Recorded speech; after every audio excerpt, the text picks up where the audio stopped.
네, 베이징 차오양구에 위치한 북한 대사관은 북한 체제를 선전하는 중국 내 거의 유일한 공개 창구입니다. 대사관 외부 게시판에 걸린 사진과 글은 북한이 해외로 보내는 외교 메시지라고 해도 과언이 아닌데요. 최근 이 게시판이 세 단장을 마쳤습니다. 지난 2월 26일부터 3월 2일까지 이루어진 김정은 위원장의 베트남 공식 방문 사진들로 채워진 건데, 이 응우엔 푸중 베트남 국가주석과의 회담 사진, 또 호치민 묘에 헌화하는 사진, 또 전통 의상 아오자이 차림의 공연단과 함께한 환영 만찬 사진 등이 이렇게 대대적으로 걸렸습니다. 자, 그런데 아무리 눈을 씻고 찾아봐도 트럼프 대통령의 모습이 보이질 않습니다.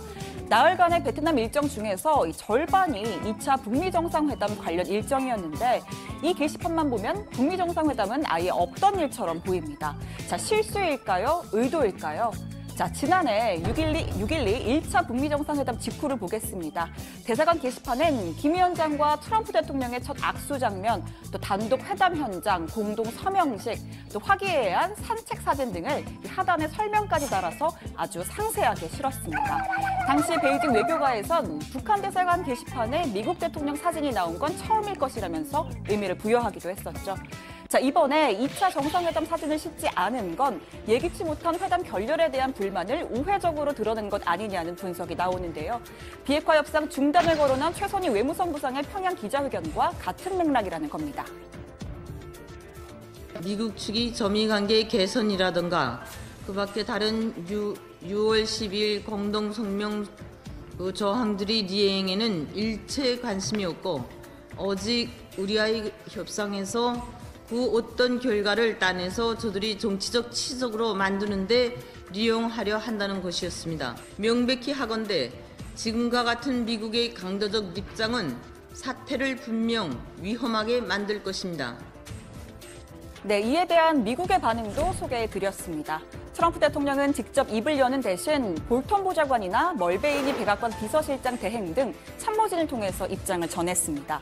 협상 중단 협박은 도움이 안 되는 발언이고 비핵화 해법에 있어서도 양보는 없다는 거였습니다. 자, 오늘은 폼페이오 장관이 정면에 나서 한 번 더 쐐기를 박았는데요.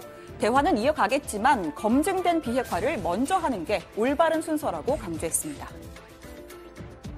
So I can't say much about the details of the negotiation, as those are important private conversations, but it's clearly a range of issues around timing and sequencing and how it is we achieve this. President Trump's commitment, the commitment he made for a brighter future for the North Korean people is very, very real, but it must follow. It has to follow the verified denuclearization of North Korea. 네, 비핵화 빅딜론 여전히 고수하고 있다는 입장을 분명히 한 것이죠. 자, 어제 한 국내 언론에 흥미로운 기사가 하나 실렸는데요. 외교 소식통이 전한 바에 따르면 하노이에서 빅딜 강경론을 밀어붙인 건 볼턴 보좌관이 아닌 폼페이오 장관이었다고 합니다. 그동안 협상파들은 그놈의 흡수염이 문제야라고 볼턴 보좌관 탓만 했었는데, 실은 폼페이오 장관이 강경론을 주도하고 있었다는 거죠. 또 기사는 전제 백악관 인사의 발언을 인용해서 폼페이오 장관이 향후 자신의 정치적 야심을 이루는 데 있어 북한과 안이한 타협은 도움이 안 될 거란 판단을 하고 있다고 전했습니다. 자, 최근 미국 언론 보도에 따르면 폼페이오 장관 내년 선거에 캔자스주 상원의원으로 출마할 거란 설이 솔솔 나오고 있습니다. 정치적인 야심이 큰 그가 상원의원을 거쳐서 차차기 공화당 대선 주자로 나설 큰 그림을 그리고 있다는 겁니다. 앞서 소개해드린 이 검증된 비핵화 관련 발언도 지역구로 낙점한 캔자스주의 한 라디오 방송과의 인터뷰에서 나왔습니다. 자, 이제 국내로 좀 돌아오겠습니다. 아세안 순방을 마친 문재인 대통령이 오늘 3주 만에 국무회의를 주재했습니다. 북미 협상 관련한 코멘트는 따로 없었고요. 대신 순방 성과와 경제에 초점을 맞췄습니다. 평화 번영의 한반도와 신경제 지도는 신남방 정책, 신북방 정책과 함께 완성됩니다. 관계 부처는 이번 순방 성과를 바탕으로 내실 있는 구체 사업을 발굴하고 실질 성과를 만드는 데 최선을 다해 주기를 바랍니다. 네, 문 대통령은 또 국가 경제의 근간인 제조업은 여전히 어려운 상황이라면서 세계 경제의 둔화도 있지만 우리 제조업의 경쟁력이 낮아지고 있는 게 문제라고도 지적했습니다. 정부가 내놓은 대책에 대한 현장 체감도가 낮다면서 제조업 활력 살리기에 전력을 기울일 것을 당부했습니다. 전통 주력 제조업 분야의 고용 부진이 계속되고 있는 점이 우리 경제의 가장 어려운 점이라고 할 수 있습니다. 특히 현대중공업의 대우조선해양 인수로 고용의 불안을 야기하는 일이 없도록 확실한 대책을 마련해 주기 바랍니다.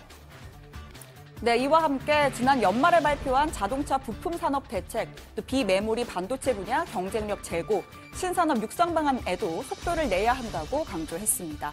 문 대통령은 내일 홍남기 부총리로부터 주요 경제 현안을 보고받는 등 경제 행보를 이어갈 방침입니다.